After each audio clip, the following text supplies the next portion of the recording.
Breaking news, মহারাষ্ট্রের রাজনীতিতে নেমে এলো শোকের ছায়া।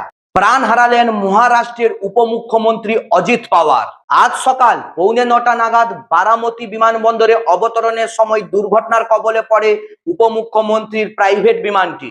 ডিজিসিএ সূত্রে খবর, বিমানে থাকা অজিত পাওয়ার সহ 5 জন সদস্য, এমনকি একজনও ক্রু মেম্বারের মধ্যে কেউই বেঁচে নেই।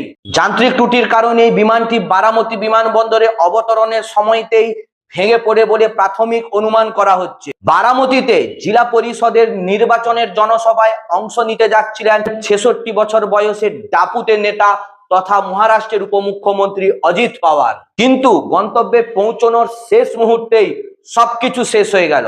অজিত পাওয়ারের এই আকস্মিক প্রয়াণে সমস্ত রাজনৈতিক নেতৃত্ববৃন্দ শোক প্রকাশ করেছেন। মহারাষ্ট্রের রাজনৈতিক ইতিহাসে এক শূন্যতা তৈরি হলো।